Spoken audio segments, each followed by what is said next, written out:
Cup శనగపప్పును ఒక బౌల్లోకి తీసుకొని ఇందులో వాటర్ పోసుకొని దీన్ని 2 టైమ్స్ ఇలా కడిగి ఈ వాటర్ను తీసేసుకోవాలి.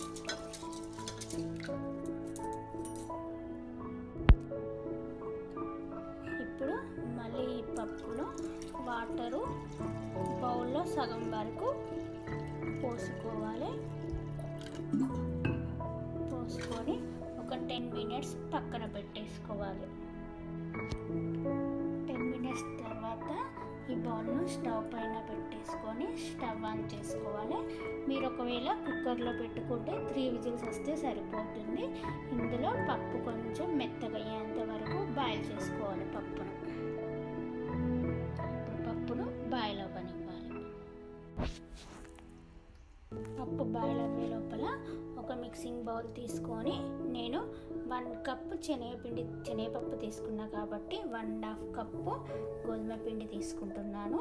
అలాగే ఇందులో 2 స్పూన్స్ మైదాపిండి ఆప్షనల్, నేను వేసుకుంటున్నా. మీకు ఇష్టం లేకుంటే వేసుకోకుండా సరిపోతుంది.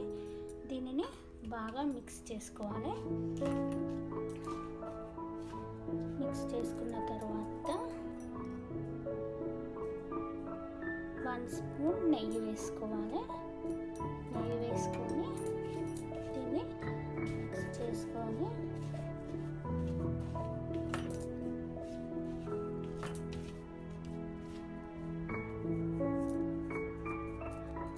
ఇందులో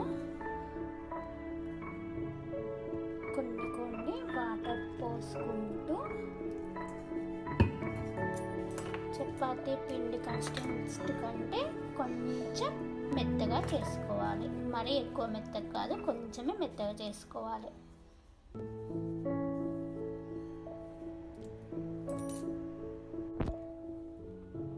ఇలా మెత్తగా చేసుకొని పెట్టేసుకోవాలి. ఇప్పుడు దీనికి 1 స్పూన్ నెయ్యి వేసి దీనికి మొత్తానికి పట్టించాలి నెయ్యి అనే దాన్ని.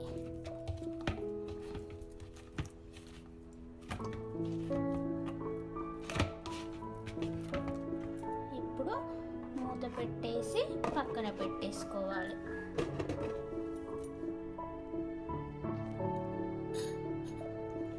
ఇప్పుడు ఈ పప్పు బాయిల్ అయిందో చూద్దాము.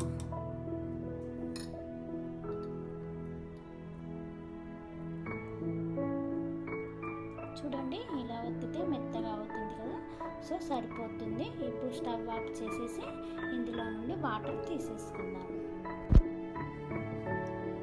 ఒక స్టెయినర్ తీసుకొని ఈ కప్పులోని వాటర్ అంతా నొప్పేసుకుందాం.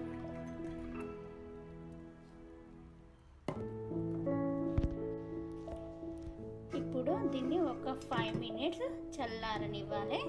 ఈ పప్పు వంపేసిన వాటర్ ఉంటుంది కదండి, ఈ వాటర్తోని చారు కూడా చేసుకోవచ్చు. ఇది పోపు చేసిన తర్వాత ఇందులో ఒక నిమ్మకాయ పిండేస్తే సరిపోతుంది. రైస్లోకి కూడా చాలా బాగుంటుంది.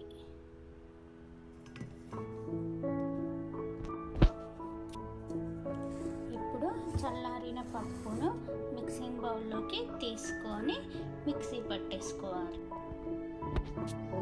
ఇలా మిక్సీ పట్టాక ఇప్పుడు ఇందులో నేను 1 కప్పు శనగపప్పు తీసుకున్నాను కాబట్టి 1 కప్పు షుగర్ వేస్తున్నా. నేను బెల్లంతో చేయడం లేదు, షుగర్తోనే చేస్తున్నా. మీరు ఒకవేళ స్వీట్నెస్ ఎక్కువ కావాలి అనుకుంటే 1.5 కప్పు షుగర్ తీసుకోవచ్చు. దీన్ని ఇప్పుడు మళ్ళీ మిక్సీ పట్టేసుకోవాలి. ఇప్పుడు ఈ మిశ్రమాన్ని మొత్తము ఒక బౌల్లోకి తీసుకోవాలి. ఇప్పుడు ఈ మిశ్రమాన్ని స్టవ్ పైన పెట్టేసుకొని మీడియం ఫ్లేమ్లో పెట్టేసుకొని మనం దీన్ని కలుపుకోవాలి. ఒక 10 మినిట్స్ వరకు స్టవ్ పైన ఉంచేసుకోవాలి. దీన్ని స్టవ్ పైన పెట్టకుండా కూడా ఇలానే డైరెక్ట్గా బూరెలు చేయవచ్చు. కానీ స్టవ్ పైన పెట్టి ఇలా చేసి పెట్టుకుంటే ఏంటంటే 15 డేస్ వరకైనా ఈ పూర్ణం అనేది పాడవ్వకుండా ఉంటుంది. స్టవ్ మాత్రం మీడియం ఫ్లేమ్లోనే పెట్టుకోవాలి. హై ఫ్లేమ్లో పెట్టుకుంటే కింద మాడే ఛాన్సెస్ ఉంటుంది కాబట్టి మీడియం ఫ్లేమ్లో పెట్టుకొని కలుపుకోవాలి. దీన్ని స్టవ్ పైన మెత్తగా అయ్యి మళ్ళీ దగ్గరకు వచ్చేంత వరకు ఉంచాలి. ఇప్పుడు ఇందులో 1/2 స్పూన్ యాలకుల పొడి వేసుకోవాలి. అలాగే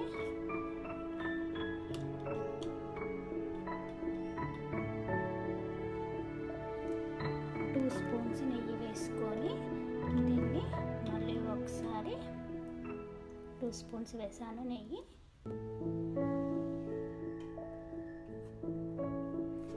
దీన్ని బాగా కలుపుకోవాలి. ఇప్పుడు దీన్ని తీసుకొని ఇలా అంటే మనకు దగ్గరికి వస్తుంది కదా, ఇలా దగ్గరికి వచ్చేంత వరకు ఉంచేసి స్టవ్ ఆఫ్ చేసేసుకోవాలి. దీన్ని ఒక 5 మినిట్స్ చల్లారబెట్టేసుకోవాలి. ఇప్పుడు పూర్ణం చల్లారింది. ఈ పూర్ణాన్ని ఇలా చిన్న చిన్న బాల్స్ లాగా చేసి పెట్టేసుకోవాలి. ఈ బాల్స్ అనేది మీ ఇష్టము, మీరు పెద్ద సైజులో చేసుకోవాలంటే పెద్ద సైజులో, మీడియం సైజు అంటే మీడియం సైజులో చేసి పెట్టేసుకోవాలి.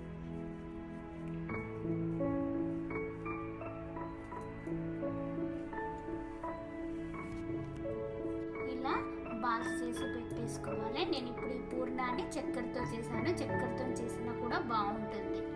ఇప్పుడు స్టవ్ పైన ప్యాన్ పెట్టేసుకున్న ఈ ప్యాన్ మీద ఈ లోపల మనం ఇందాక కలిపి పెట్టుకున్న ఈ పిండిని తీసేసుకొని దీన్ని ఇలా చేసుకోవాలి. ఇలా చేసుకున్న తర్వాత ఇందాక మనం పక్కన పెట్టుకున్న ఈ పూర్ణం బాల్ని తీసుకొని ఇందులో పెట్టేసుకోవాలి. ఇందులో ఇలా పెట్టుకొని ఏమైనా ఎక్స్ట్రా పిండి ఉంటే తీసేసుకోవాలి. దీన్ని ఇలా మళ్ళీ చేసుకొని నేను ఇక్కడ బూరెలు అనేవి కవర్ పైన చేస్తున్నా. ఈ కవర్కు కొంచెం నెయ్యి రాసాను. దీన్ని ఇలా పెట్టి ఇలా ప్రెస్ చేసుకోవాలి. మీరు ఒకవేళ పూరి మిషన్లో చేసుకునేది ఉంటే, పూరి చేసే మిషన్లో చేసేది ఉంటే అందులో కూడా చేసుకోవచ్చు.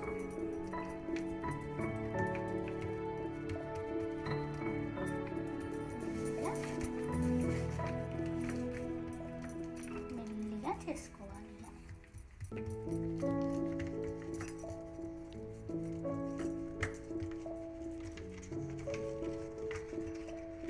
ఇప్పుడు ఈ ప్యాన్ పైన కొంచెం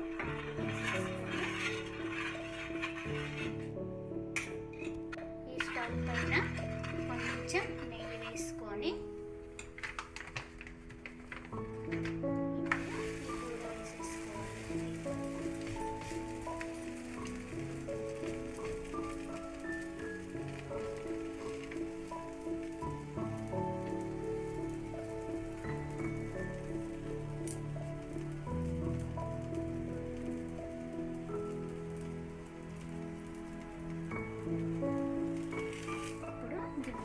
టర్న్ చేసుకోవాలి.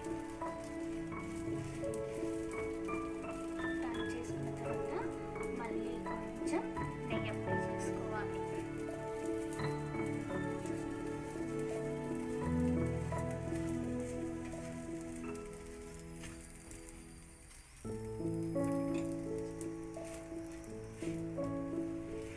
మళ్ళీ సైడ్ వేసి మళ్ళీ ఇటు సైడ్ కూడా నెయ్యిని అప్లై చేయాలి.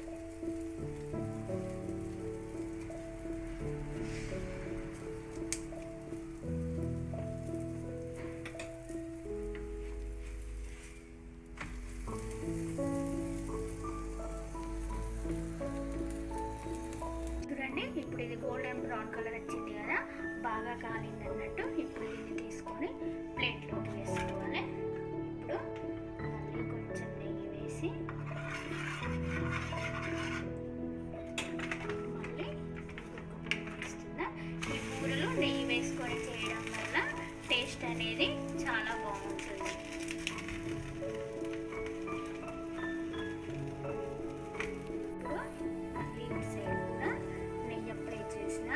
వీటిని ఒక్కొక్క ప్రాంతంలో ఒక్కొక్క పేరుతో పిలుస్తారు. కొన్ని ప్రాంతాలలో బూరెలు అంటారు, కొన్ని ప్రాంతాలలో బొబ్బట్లు అంటారు, కొన్ని ప్రాంతాలలో భక్షాలు అని కూడా అంటారు.